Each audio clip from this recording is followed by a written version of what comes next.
Assalamualaikum, this is me Faiza Riaz and I welcome you all to my YouTube channel.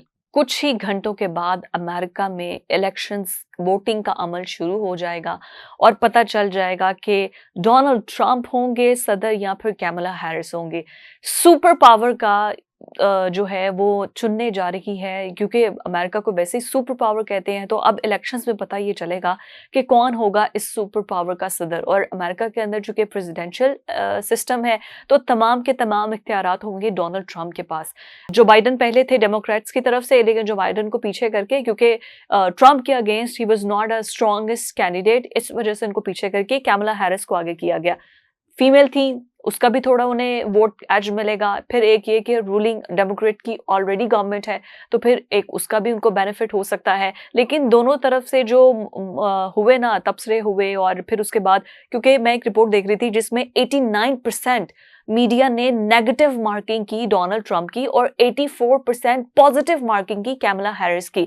और अभी चूंकि 6 different time zones हैं, तकरीबन कोई 8 करोड़ के करीब ऑलरेडी लोग अपना वोट कास्ट कर चुके हैं 5 नवंबर से पहले ही। और उसके बाद 5 नवंबर को तकरीबन 16 करोड़ के करीब आवाम जो है वो अपना अपना वोट कास्ट करेगी। खैर, पाकिस्तान की तरह तो वहाँ पर वोट कास्ट होगा नहीं, वो सुलझी हुई कौम है। इलेक्ट्रॉनिक डिवाइसेस के जरिए इलेक्ट्रॉनिक तरीके से आप अपना वोट कास्ट कर सकते हैं। अगर आपने पोलिंग स्टेशंस पर जाना है, वहाँ जाकर आपने वोट कास्ट करना है तो आप वहाँ पर वोट कास्ट कर सकते हैं। कोई मुल्क बंद करने की जरूरत नहीं है, कोई किसी को छुट्टी देने की जरूरत नहीं है। तो पहले लोग ऑलरेडी काफी 8 करोड़ अवाम तो ऑलरेडी वोट कास्ट कर चुकी है, 16 करोड़ अवाम ने वोट कास्ट करना है। और चूंकि वहाँ पर 6 डिफरेंट टाइम जोन्स हैं तो डिफरेंट टाइम जोन्स के तहत उनके पोलिंग स्टेशन स्टार्ट होंगे, पोलिंग का अमल शुरू होगा और फिर खत्म भी उसके अकॉर्डिंग ही होगा। लेकिन उनको किसी भी कैमला हैरिस और डोनाल्ड ट्रंप दोनों में से किसी को भी जीत के लिए जो है वो ज्यादा से ज्यादा इलेक्टोरल वोट लेने होंगे।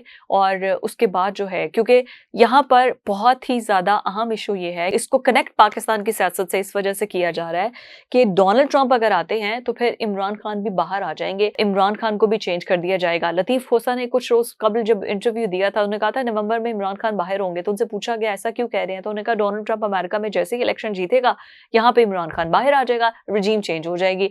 अब आई डोंट नो क्या वाकई इसमें कुछ सच्चाई है, क्योंकि नवाज शरीफ भी भागे भागे अमेरिका तो गए हैं, वहां पर भी जाना उन्होंने पहले लंदन था, लंदन से फिर वो अमेरिका चले गए। अब मरियम नवाज वहां पर जाएंगी जिनेवा से, फिर इकट्ठे वो लंदन वापस आएंगे। बड़े मियां साहब वहां पर कोई वो भी तो नहीं बताने गए कि भाई क्या करना है, फॉर्म 47 किस तरह से करना है आपने, ताकि यहाँ पर भी कैमला जो है वो जीत जाए और डोनाल्ड ट्रंप हार जाए। बट खैर, जोक्स अपार्ट, लेकिन रिगिंग का बहुत ज्यादा खदशा है वहां पर, क्योंकि ये सब कुछ इलेक्ट्रॉनिक है, सब कुछ सिस्टमैटिक है, सब कुछ कंप्यूटराइज्ड है।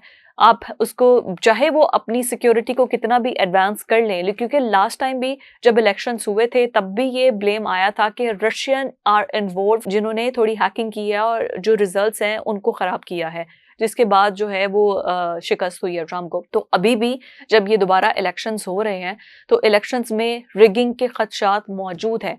और उसके बाद अगर कैमला हैरिस आती हैं तो उनकी पॉलिसीज क्या होंगी, और अगर डोनाल्ड ट्रंप आते हैं तो उनकी पॉलिसीज क्या होंगी। जब इन दोनों के आपस में मुबाहिसे होते हैं उसमें वो अपनी पॉलिसीज बताते हैं, वो कौम जो एजेंडा होती है उस पर वोट देती है। अब जैसे जो डेमोक्रेट्स हैं उनकी पॉलिसी ये है कि वो लोग जो अमेरिका के लोग मौजूद हैं उनको वो फंडिंग करते हैं इस तरीके से कि जैसे कनाडा में होता है, अगर कोई जॉब नहीं भी कर रहा तो वो उस पर थोड़ा लीलियंसी दिखाते हैं, थोड़ा पोलाइटनेस दिखाते हैं। डेमोक्रेट्स के भी यही उसूल है कि आपने जो है वो अपनी आवाम को फंडिंग करनी है उनकी, अगर वो काम नहीं भी कर रहे तो उनको फंडिंग करनी है ताकि आपको सिंपैथी वोट उनका मिलता रहे। On the other hand Donald Trump, क्योंकि मैं जब अमेरिका में जितनी बार भी गई हूँ, स्पेशली जो ओवरसीज कम्युनिटी है वहाँ पर अमेरिका की, चाहे वो पाकिस्तान हो, चाहे वो इंडियन हो, चाहे वो कोई और हो, उनसे जब मैंने पूछा तो उन्होंने भी यही बताया कि हमें ट्रंप की पॉलिसीज सूट करती हैं, क्योंकि ट्रंप की पॉलिसीज हैं बिजनेस फ्रेंडली।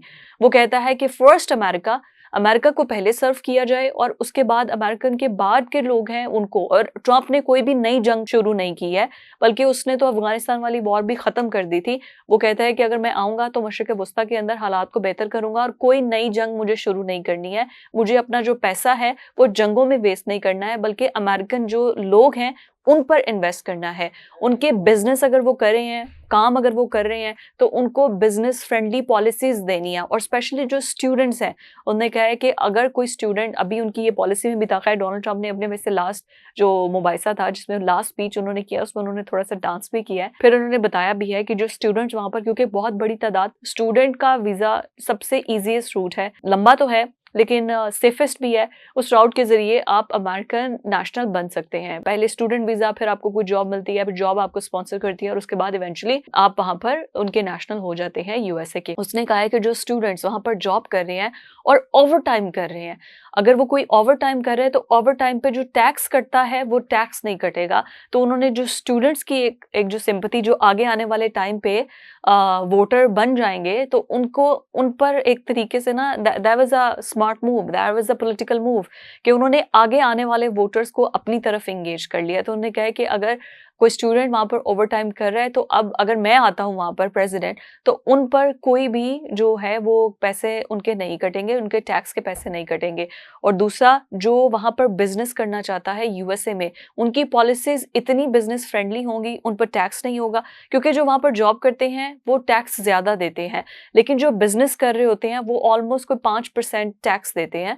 ज्यादा टैक्स उन पर नहीं होता, क्योंकि वो अमेरिका के अंदर मनी जनरेट कर रहे हैं, पैसा जनरेट कर रहे हैं। अगर आप न्यूयॉर्क में देखें, New York is the biggest hub, जहाँ पे हर वक्त काम चल रहा है। वो दिस सिटी नेवर स्लीप, दिन हो रात हो वहां पर काम चल रहा है। वहां पे बिलियनियर्स भी हैं, तो वो सुबह 5 बजे उठ जाते हैं, क्योंकि उन्हें पता है कि उन्होंने काम करना है।